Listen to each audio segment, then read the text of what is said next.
नमस्कार विद्यार्थी मित्रांनो.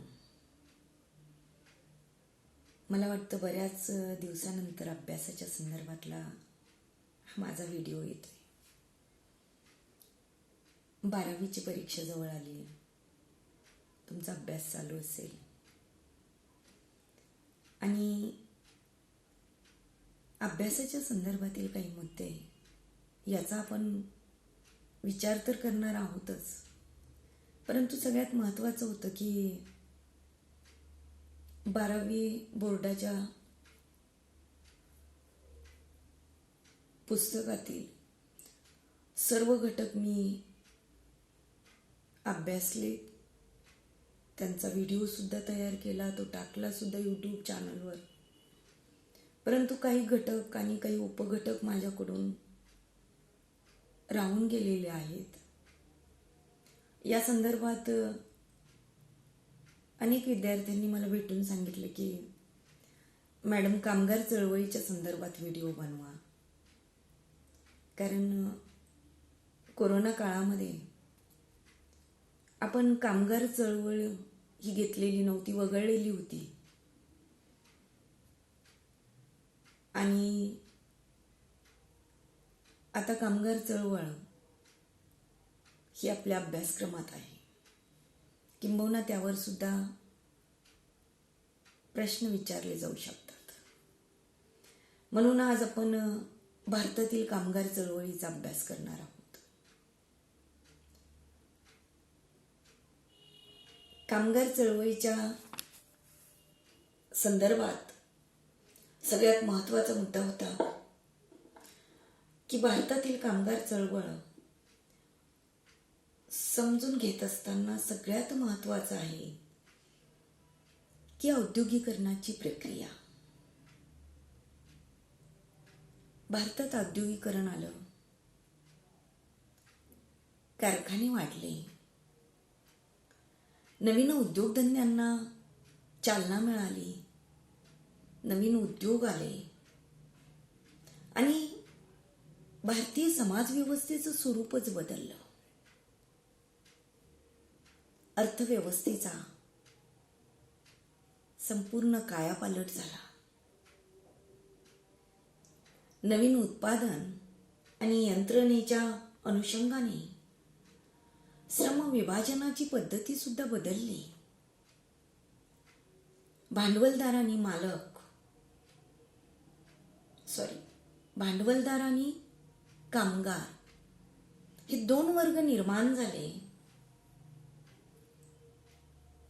आणि आधुनिक उद्योगाकडे आपण जेव्हा बघतो त्यावेळेला आधुनिक उद्योग हे नफ्याच्या तत्वावर कार्य करत असल्यामुळे कामगारांकडून वाढीव काम करून घेणे,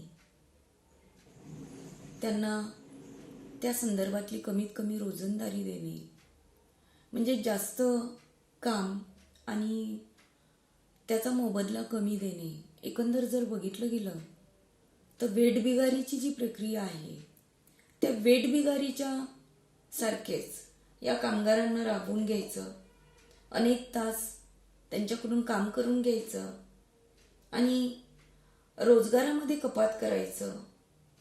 त्यामुळे साहजिकच त्यांना देण्यात येणाऱ्या सुविधांचा सुद्धा अभाव. या सगळ्या जर गोष्टी पाहिल्या किंवा असे प्रकार जेव्हा आपण पाहिले तेव्हा सर्व कामगार एकत्र आले आणि कामगार एकत्र येऊन या सिस्टीमचा, या व्यवस्थेचा निषेध केला गेला. आणि निषेध केल्यानंतर औद्योगिक कामगार वर्गाची जी चळवळ आहे त्या चळवळीला सुरुवात झाली. खऱ्या अर्थानं या चळवळीचे 4 टप्पे आहेत. ते 4 टप्प्यामध्ये विभागलेल्या या चळवळीचा आपण अभ्यास करणार आहोत. आणि त्यामुळे पहिला टप्पा जर आपण पाहिला तर तो आहे 1850 ते 1918 या कालावधीत. हा प्राथमिक स्वरूपाचा आहे. पूर्व नियोजन आणि पूर्व संघटन हे या काळात नव्हतं, कारण आपल्याला माहिती आहे, कोणती चळवळ जर पूर्ण करायची असेल किंवा त्या चळवळीचा हेतू आणि उद्देश व उद्दिष्ट गाठायचं असेल तर आपल्या चळवळीला पूर्णत्व द्यायचं असेल तर सगळ्यात महत्त्वाचा उद्देश आपला काय आहे किंवा चळवळीची वैशिष्ट्ये जर बघितली तर सगळ्यात महत्त्वाचं आहे की नियोजनपूर्ण चळवळ चालवणं. परंतु कामगारांच्या चळवळीचा पहिला टप्पाच मुळात पूर्वनियोजित नव्हता आणि त्यामुळे मार्च 1875 मध्ये शापूरजी बेंगाली यांनी कामगाराच्या असमाधानकारक परिस्थितीच्या संदर्भात बंड ठोकलं आणि त्याच वेळेस त्यांच्या प्रयत्नांचा परिणाम असेल किंवा मिळणारं प्रयत्नांचं यश असेल की ज्यामुळे कामगार कायदा हा लागू करण्यात आला. 1881 मध्ये पहिला कारखाना कायदा लागू झाला. नारायण मेघाजी लोखंडे यांचं नाव कामगार चळवळीसाठी खूप महत्त्वाचं आहे घेणं, कारण देशातली पहिली कामगार संघटना जर कोणी तयार केली असेल तर ती म्हणजे या नारायण मेघाजी लोखंडेने. Bombay mill hands association 23 September 1884 मध्ये त्यांच्या अध्यक्षतेखाली स्थापन झाली.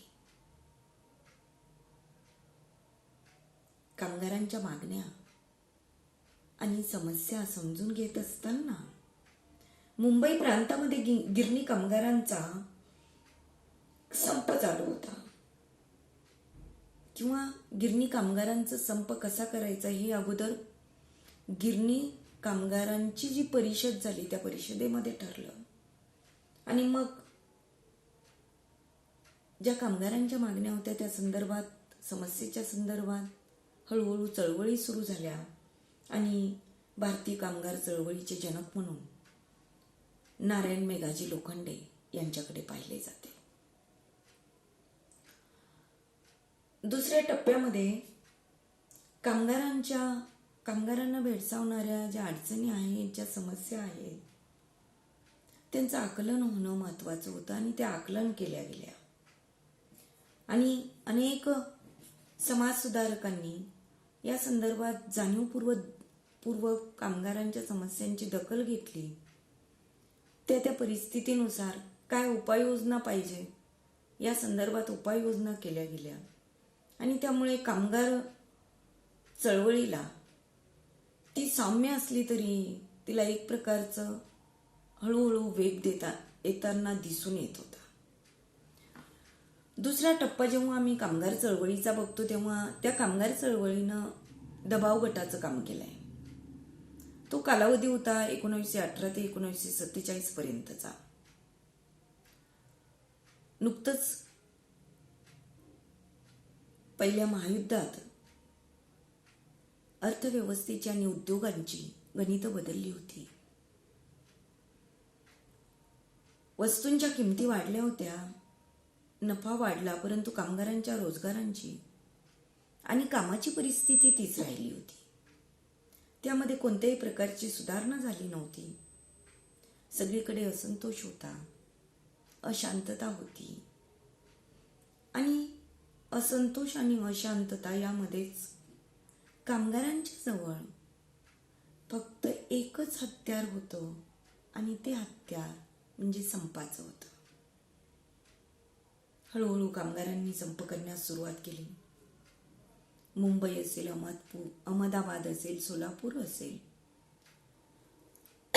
त्याशिवाय मद्रास असेल, कापड गिरणी कामगारांचे संप असतील, जबलपूरमधील रेल्वे कामगार असतील किंवा मुंबईतील गोदी कामगारांची निदर्शने असतील, उत्स्फूर्तपणे संप चालू होता, निदर्शने होत होती आणि त्यांच्या वेतनाच्या संदर्भातील कारणांशी तो संप संबंधित होता. कामगार संघटनांचा नंतरच्या काळामध्ये दबाव गट म्हणून उपयोग होऊ लागला. असमाधानकारक प्रवृत्तीमुळे साहजिकच औद्योगिक क्षेत्राचं वातावरण ढवळून निघालं होतं. ऑक्टोबर 1920 मध्ये 64 कामगार संघटनांच्या प्रतिनिधींची परिषद आयोजित केली गेली आणि या परिषदेचा परिणाम म्हणून की काय लाला लजपतराय यांच्या अध्यक्षतेखाली अखिल भारतीय कामगार संघटना काँग्रेस याची स्थापना करण्यात आली. 1926 मध्ये सरकारने इंडियन ट्रेड युनियन ऍक्ट संमत केला, ज्यायोगे सर्व नोंदणीकृत संघटनांना घटनात्मक मान्यता देण्यात आली. या अधिनियमाच्या अंतर्गत 1926 साली मान्यता प्राप्त करणारी पहिली संघटना म्हणून नाम जोशी यांच्या नेतृत्वाखाली बॉम्बे टेक्सटाईल लेबर युनियन ची स्थापना करण्यात आली. खरं तर आजपर्यंत आपण पाहतो की कामगार चळवळीचा इतिहास जर आपण पाहिला तर कामगार चळवळीला मार्क्सवादी विचारांचा प्रभाव असलेला आपल्याला दिसून येतो. त्यावेळेस सुद्धा डाव्या विचारांचा उदय झाला आणि त्यातूनच शोषणात्मक व्यवस्थेला रोखण्याच्या दृष्टिकोनातून अनेक प्रयत्न केले गेले. कामगार वर्गाला भांडवलशाही रचनेचा विरोध होऊ लागला. भांडवलशाही रचनेमध्ये सर्वजण संघटित होऊ लागले. त्याच काळात जागतिक मंदी आली. भारतातील कामगार चळवळ आणि त्यावर या मंदीचा झालेला परिणाम हे बघता या कामगार संघर्षाच्या बाजूने अनेक जण उभे राहू लागले. मुझफ्फर अहमद, श्रीपाद अमृत डांगे या नेत्यांनी या काळामध्ये महत्त्वपूर्ण भूमिका बजावलेली आपल्याला दिसून येते. याच काळामध्ये नॅशनल ट्रेड युनियन फेडरेशनची स्थापना करण्यात आली आणि AITUC आणि NTUFच्या एकत्रित प्रयत्नामुळे परिस्थितीत फारसा बदल झाला नसला तरी वेगवेगळ्या संघटनांच्या मध्ये तणाव आणि वैर कायम राहिले. हा झाला चळवळीचा दुसरा टप्पा. पहिला टप्पा आपण पाहिला 1850 ते 1918 आणि नंतरच्या काळात 1918 ते 1947 दुसरा टप्पा. तिसरा टप्पा जर आपण पाहिला तर 1948 ते 1960चा हा तिसरा टप्पा. 1948 म्हणजे भारताला स्वातंत्र्य मिळालं होतं. भारताने नुकतीच मिश्र अर्थव्यवस्थेचा स्वीकार केलेला होता. याच काळात सन 1947 मध्ये इंटकची स्थापना झाली. इंडियन नॅशनल ट्रेड युनियन काँग्रेसची स्थापना झाली. 1948 मध्ये कामगारांच्या हक्काच्या रक्षणासाठी आणि त्यांना प्रोत्साहन देण्यासाठी काही राजकीय पक्ष हे कामगार संघटनेमध्ये राजकीय पक्षांची जर भूमिका बघितली तर राजकीय पक्ष लुडबुड करू लागले आणि याच काळामध्ये हिंद मजूर सभेची स्थापना झाली आणि 1949 मध्ये union trade union Congress UTUC नावाची एक समांतर संस्था स्थापन करण्यात आली. 1955 मध्ये भारतीय मजदूर संघ याची स्थापना झाली. 1947 मध्ये काँग्रेसची सत्ता आल्यानंतर कामगार संघटनांच्या उपक्रमाचे परीक्षण होऊ लागले आणि त्यावर टीका होऊ लागली. आणि सर्वात महत्त्वाचं, कामगार संघटनेवरची टीका म्हणजेच शासनाचा कामगार संघटनेच्या संदर्भातील वाढणारा हस्तक्षेप. जर आपण 4 प्रमुख अशा कामगार संघटनांच्या व्यतिरिक्त इतर कामगारांच्या संघटना ज्या होत्या त्यांचा जर अभ्यास केला तर त्यांच्या सुद्धा काही महत्त्वाच्या भूमिका होत्या या चळवळीमध्ये. कामगार उद्योगपतींच्या विरोधात अनेक वेळा संपांचे हत्यार उपसले. 60च्या दशकामध्ये कामगारांच्या काही तक्रारी होत्या, वेतन असेल, बोनस असेल, ओव्हरटाईम असेल याच्या संदर्भातल्या, आणि त्या संदर्भातील मागण्यांच्यासाठी अनेक कामगारांनी संप केला. आणि संप केल्यामुळे एक झालं की अनेकांना निलंबित करण्यात आलं, काही कामगारांना काढून टाकण्यात आलं, काही कामगारांची बढती केली. परंतु जे कामगार सोडून गेले त्यावेळेला त्या कामगारांचं कुटुंब हे रस्त्यावर आलं. संधीचा अभाव असणं, कामगारांच्या भावनेची कदर न करणं, आणि कामगार हा माणूसच नाहीये, गुलामासारखी त्याला वागणूक देणं, या सगळ्या गोष्टींच्या संदर्भात जेव्हा कामगार संघटना विचार करू लागल्या, कामगार नेते विचार करू लागले, त्यावेळेला अनेकदा या वेगवेगळ्या राजकीय पक्षांचं नियंत्रण हे कामगार संघटनेवर येऊ लागलं. त्याचं कारण हे होतं की कामगार संघटना ही राजकीय पक्षाचं खूप मोठ्या प्रमाणात काम करणारी संघटना म्हणून तिच्याकडे पाहिलं जाऊ लागलं. साहजिकच कामगारांचा गट हा सामर्थ्यवान बनू लागला, एक दबाव गटाचं काम करू लागला. कामगार संघटनांचे नेते ज्या ठिकाणी त्या ठिकाणी अनेकदा राजकीय पक्ष त्यांचा उपयोग करून घेत असताना पक्षात सुद्धा फुटीचं वातावरण निर्माण झालं. कम्युनिस्ट शाखा CPI आणि CPL CPM मध्ये सुद्धा ती विभागली गेली. आणि तेव्हा कम्युनिस्ट शाखेने CPI हाती घेतली आणि CPMने केंद्रीय भारतीय कामगार संघटना नावाची एक स्वातंत्र्य संघटना स्थापन केली. अशा पद्धतीने हा चौथा टप्पा संपला, तिसरा टप्पा संपला आणि चौथा टप्पा सुरू होतोय. चौथा टप्पा हा चळवळीचं एकत्रीकरण आणि विविधीकरण 1960 आणि त्यानंतरचा आतापर्यंतचा कालावधी हा त्यामध्ये चौथ्या टप्प्यात आलेला आहे. 50च्या दशकात चौथ्या टप्प्याला सुरुवात झाली. कामगारांना कामाचा मोबदला, कामाची परिस्थिती इत्यादीच्या संदर्भात लढा देण्याच्या संदर्भात तयार करण्यात येत होतं. आर्थिक वाढ होत होती, विस्ताराची गती वाढत होती, नवनवीन उद्योगधंद्यात वाढ होत होती. आर्थिक मंदीमुळे व्यवस्थापनांनी कामगारांच्या मागण्या नाकारण्यास सुरुवात केली आणि औद्योगिक कलह कायदा 1947 हा औद्योगिक कलहाची तपासणी तसेच तोडगा काढण्यासाठीची यंत्रणा व प्रक्रिया या संदर्भात सुनिश्चित करण्यात आला. 1970च्या दशकापर्यंत चळवळीने कामगाराच्या हितसंबंधांचे आणि समस्यांचे प्रतिनिधित्व केले.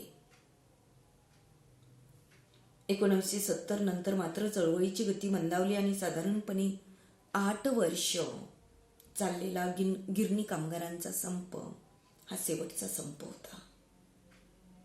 या ऐतिहासिक बॉम्बे टेक्सटाईल संपाची सुरुवात 1982 मध्ये मुंबईत झाली. एकूण 65 कापड गिरण्यातील 2.5 लाख कामगारांनी काम थांबवले. वेतन असेल, बोनस असेल या संदर्भात त्यांच्या असणाऱ्या मागण्या आणि त्या मागण्याच्या संदर्भात असणारा निर्णय, त्यामुळे साहजिकच वेतनवाढीच्या मागणीबरोबरच दत्ता सामंत यांनी 1947चा बॉम्बे इंडस्ट्रियल ऍक्ट रद्द करण्याची मागणी केली. तत्कालीन सरकारने कामगार संघटनांच्या मागणीला ठामपणे नकार दिला. हा संप वर्षानुवर्ष चालला. उद्योगाचे नुकसान झाले. कामगार सुद्धा दारिद्र्याच्या खाईत लोटले गेले. अनेक जण घरदार आणि मालमत्ता विकून मुंबईच्या उपनगरी भागात स्थलांतरित झाले. कामगार, उद्योग आणि सरकार यांच्यातील औद्योगिक संबंधावर नकारात्मक परिणाम झालेले दिसून आले. भारत सरकारच्या कामगार मंत्रालयाच्या लेबर ब्युरोच्या 2012च्या अहवालानुसार भारतात अंदाजे 16,154 कामगार संघटना अस्तित्वात आल्या.